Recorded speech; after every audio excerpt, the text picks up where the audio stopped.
पसंद आपकी, पेशकश हमारी। मोहम्मदिया मंदी house near Mohammadia shawarma, Khadarbagh, नानल नगर, हैदराबाद। अस्सलाम वालेकुम नाज़रीन, आइए नज़र डालते हैं देश की राजधानी नई दिल्ली और उत्तर प्रदेश से कुछ खास खबरों पर। आप सभी का स्वागत है सच न्यूज में। आइए जानते हैं उत्तर प्रदेश और देश की राजधानी से कुछ खास खबरें। देश में कोरोना वायरस के मामले एक बार फिर तेजी से बढ़ रहे हैं। कोरोना के बढ़ते मामलों को देखते हुए यूपी सरकार ने और सख्ती बढ़ा दी है। रात्रिकालीन कोरोना कर्फ्यू रात 10 बजे से सुबह 6 बजे तक लागू कर दिया गया है। इसके अलावा 10 तक के सभी स्कूल्स भी 14 जनवरी तक बंद कर दिए गए हैं। आपको बता दें कि मुख्यमंत्री योगी आदित्यनाथ की टीम 9 के साथ मीटिंग हुई है और मीटिंग में फैसला लिया गया कि 6 जनवरी से नाइट कर्फ्यू रात 10 बजे से सुबह 6 बजे तक लागू किया जाए और साथ ही 10 तक के स्कूल मकर संक्रांति तक भी बंद रहेंगे। 1000 केसेस वाले जिले में भी कड़ी पाबंदियां लागू की जाएंगी। सीएम योगी ने निर्देश दिए हैं कि जिन जनपदों में एक्टिव केस की सबसे कम यानी कि 1000 से ज्यादा हो जाए तो वहां gym, spa, cinema hall, banquet hall, restaurant और पब्लिक प्लेसेस को 50% क्षमता के साथ संचालित किया जाए। तो वहीं शादी समारोह और दूसरे आयोजनों में बंद जगहों में एक समय में 100 से ज्यादा लोगों की सहभागिता ना हो। खुली जगह पर ग्राउंड की कुल क्षमता के 50% से ज्यादा लोगों की उपस्थिति की परमिशन ना दी जाए। तो साथ ही मास्क और सैनिटाइजर की अनिवार्यता रहे। साथ ही आपको भी बता दें कि मंगलवार को पिछले 24 घंटे में प्रदेश में कोरोना के 992 नए मामले सामने आए हैं।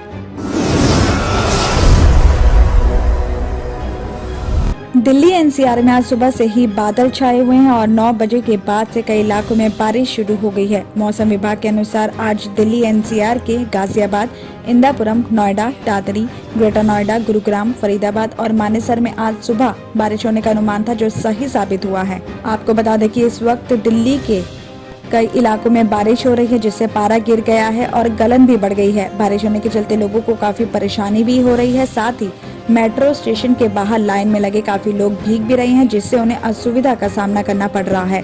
साथ ही बताया जा रहा है कि बुधवार यानी आज से मौसम एक बार फिर से करवट लेगा और रविवार तक बारिश होने की संभावना जताई जा रही है। बारिश की वजह से अधिकतम तापमान भी लुढ़केगा और न्यूनतम तापमान में भी बढ़ोतरी होनी शुरू होगी। तो वहीं मंगलवार को अधिकतम तापमान सामान्य से 4 डिग्री ज्यादा 23.4 डिग्री सेल्सियस और न्यूनतम तापमान 8.5 डिग्री सेल्सियस दर्ज किया गया है। तो वहीं रविवार के बाद से तापमान में फिर से गिरावट होने लगेगी।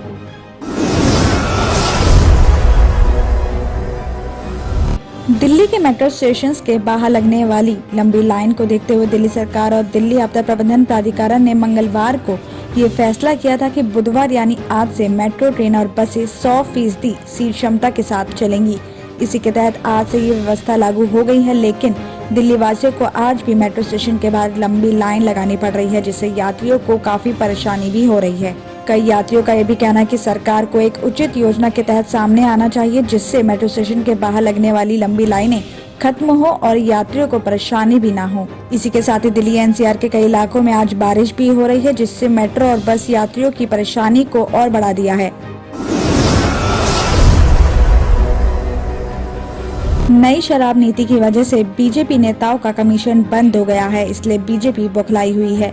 नई आबकारी नीति से दिल्ली में 3500 करोड़ रुपए की चोरी भी रुक गई है। ये पैसा पहले बीजेपी नेताओं के पास कमीशन में जाता था, लेकिन अब दिल्ली के खजाने में आ रहा है। ये सारी बातें उप मुख्यमंत्री मनीष सिसोदिया ने दिल्ली विधानसभा में नई शराब नीति पर हुई चर्चा के दौरान कही है।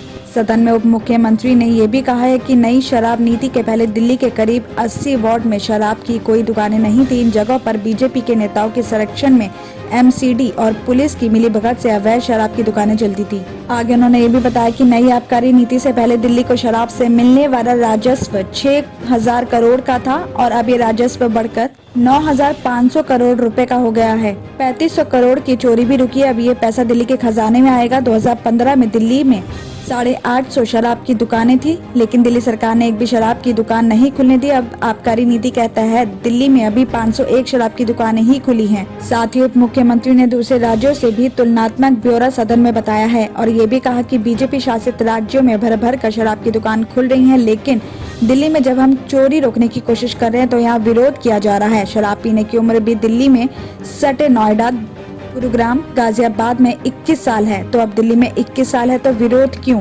नोएडा में 21 साल का शख्स शराब पी सकता है, लेकिन दिल्ली में शराब नहीं पी सकता। 3,977 शराब के गैर कानूनी ठेके भी बंद करा दिए गए हैं, तो वहीं 4,000 लोग गिरफ्तार हुए, तो साथ ही 15 लाख से ज्यादा बोतल शराब की भी पकड़ी गई हैं। आगे उन्होंने ये भी कहा कि मेरी बीजेपी से विनती है कि शराब का गैर कानूनी धंधा बंद कराइए और स्लम में रहने वाले, कॉलोनियों में रहने वाले बच्चों का बचाव कीजिए।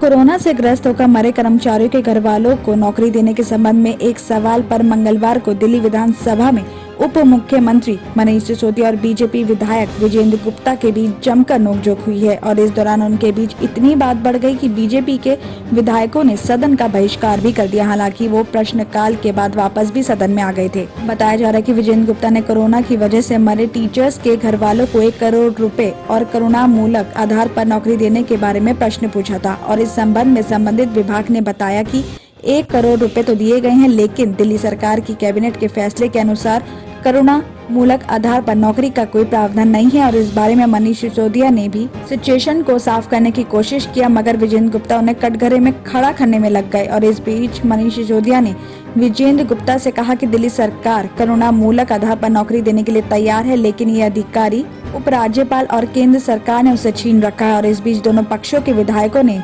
आरोप प्रत्यारोप करना शुरू कर दिया और तभी बीजेपी विधायकों ने सदन का बहिष्कार कर दिया। और इसी के साथ ही दिल्ली विधानसभा में बीजेपी विधायक अजय महावर ने बाबरपुर विधानसभा क्षेत्र का नाम बदलने की भी मांग की है। उन्होंने कहा कि बाबर एक आक्रांता था और इस वजह से उनका नाम नहीं होना चाहिए। उन्होंने कहा कि बाबरपुर क्षेत्र का नाम पूर्व राष्ट्रपति APJ अब्दुल कलाम के नाम पर किया जाए। तो वहीं बीजेपी विधायक अभय वर्मा ने कहा कि लक्ष्मीनगर मेट्रो स्टेशन का नाम बदलकर शकरपुर लक्ष्मीनगर मेट्रो स्टेशन करने की मांग की। दिल्ली और उत्तर प्रदेश की खबरों में आज इतना ही। बाकी देश भर की और तमाम खबरें जानने के लिए देखते रहिए Sach news. Doctor Farhana's polyclinic diagnostic maternity and scanning centre by doctor Farhana Al Jabri कई किस्म के मुख्तलिफ स्कैन्स रीजनेबल और अफोर्डेबल रेट्स में पुराने शहर की खवातीन को सहूलत पहुँचाने के खुसूसी मकसद से ये स्कैनिंग सेंटर खोला गया है। कई मुख्तलिफ मर्ज व अमराज का इलाज डॉक्टर फरहाना पॉलीक्लिनिक पर किया जाता है। डॉक्टर फरहाना अल जाबरी और दूसरे एक्सपर्ट्स की निगरानी में खुसूसी लेडीज और बच्चों का इलाज किया जाता है। एड्रेस याकुतपुरा, बड़ा बाजार, जफर रोड, हैदराबाद। स्क्रीन पर दिए गए नंबर्स